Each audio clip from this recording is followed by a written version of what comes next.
Good morning. Ngasi lebapu po nimit ko lebapu po nimit ki card ki message yung minor se lebapu ni ahambada number ko number se 69 lere ko lebapu nimit ki aduga amana akogi kaino se ko color se angang bagumba kai gumba dumaina sinabibe ko lebapu nimit se number se na 69 lere aduga color na angang bagumba kai gumba dumaina sinabibe ko aduga amana chak thong bada hapa yaba se angang ba machugi chaba yaba pot angang ba machugi chaba yaba pot haragati beetroot ni khangde khamina sin bani khani kitang machet ama maming gyo na dumai taraga happy ba ko red color ge sep even keno phawle ko saffron se koina hap kan da kitang ngang tak na ta tra ko saffron gumba ha pa su ka shu kai de ko angang ba chaba yaba pot gumba kai gumba dumai taraga adu dum le ko adam da koi card ki message ing minute se duga timing of phawsa pe di nga se ko hadi kari kari lege timing ko nga si gyuna time mata ma phawba ke kai lege ha bu ko adu card ahum ko tama phok char ke ko card number 1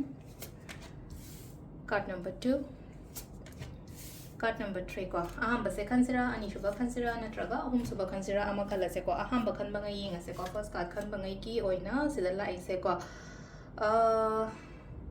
tabak se khara hai tar ko makhal khara la pe ko ngasi de khudong cha bo oiro ama oiro ko mai taraga tabak yam ba so be so ai tabak makhal khara la ko so ko hadi khanbam khang da ba to kadom da han cha toino kari han to do na natraga karam ba tawra kana phagadagi kana kitang confusions kumba lai ba kot ba hai tar ko hadi mamang da tabak poti me ama le nupa se gi mana yengi se mit se morom da yengi se hadi khanbam khang da ba do ma ka hadi clear oi da ba do na pajana khanthara ko laga to bi ba thabeng kang to matam do ko ahamba number 1 khan mangi oina haraga de ko number 2 ko number 2 se blind trust to kono ko mingonda blind trust to kono hadi mingonda yam ka aina thaja kono sai akoi bada lady ba kholi ba mayam se kalak pa yingjan ba khochan ba yam lei ba do tumaina oina oi ko number 2 khan bangai ge oina number 3 ko number 3 sina stella I se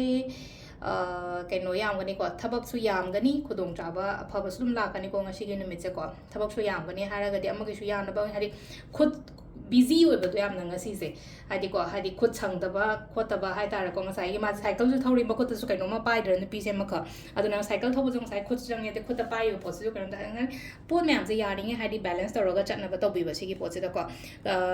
samna ha ba da ngasai cycle se pura thado su ya ro de tu do ni na do ko pot si ju ngasai pai der ga de pot su ta ho do na hadi khata khara le na ko balance to ro ko la ga da mai na chat pi ba da mai na to bi ba ko si sina ko gi card ki message le re ko